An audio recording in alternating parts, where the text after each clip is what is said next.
Labdien, mani sauc Dārta Ķikmote, mācos Dignājas pamatskolā 2. klasē.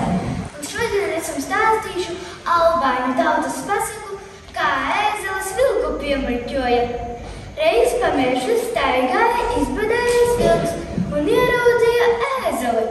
Priecīgi aplaizīdamies, vilks pieskrēja pie ēzeļa un sauc: "Ei, ēzeli, no kurienes tu te ieklīdis?" "No ciema," ēzelis atbild.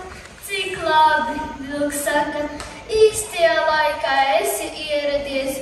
Es jau 2 dienas ne kripetiņas neesmu ēdis. Tūlīt ņemšu un tevi apēdīšu." Ēzelis purina galvu, skurina ausis un lēnām atkāpjas. Un gauža lūdzas: "Neatvis mani, vilci!" "Neko nevar darīt," vilks saka, "ēst gribas."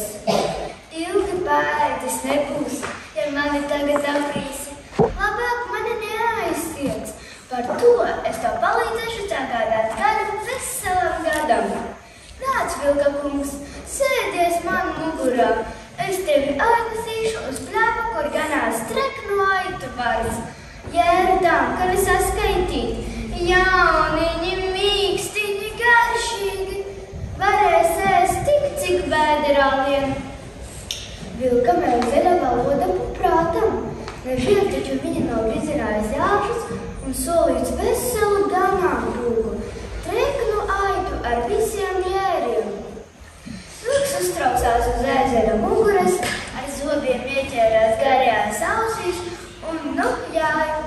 Ēzelis iet pa meža taciņu lēnā gaitā, ap zariem un akmeņiem līkumus mezdams un pa laikam apvaicājas: "Vai te vērta sēdēšana, vilka kungs, vai nekrita?"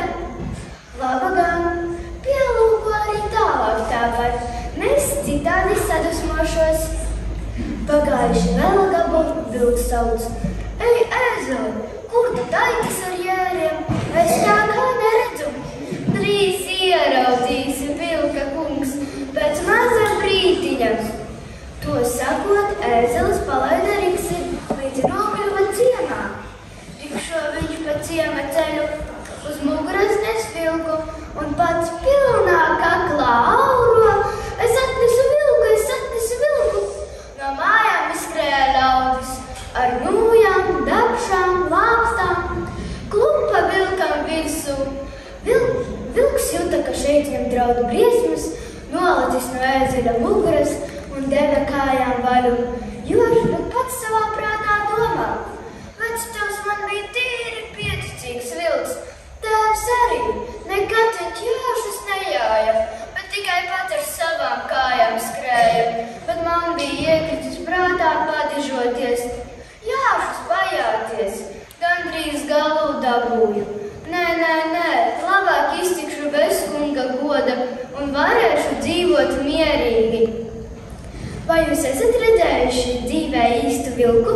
Jā.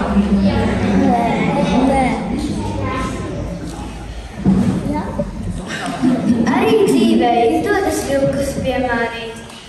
Reiz uz medībām tika uzaicināts mednieks, vilku piegaudotājs. Kad viņš sāka gaudot, citi mednieki pie sevi klusiņām smējās. Un ticiet vai nē, tad, kad viņš gaudoja no meža, iznāca vilku ģimene. Pirmais vilks tika nometīts, citi šāvieni izbiedēti, iebēga atpakaļ mežā. Tagad anekdote. Zaķis stāsta draugam: "Es savai zaķenītei tik lielu dāvanu zem eglītes noliku. Nu, kā viņai patika? Ai, vēl projām meklēt, mežs taču liels." Paldies, ka klausījāties!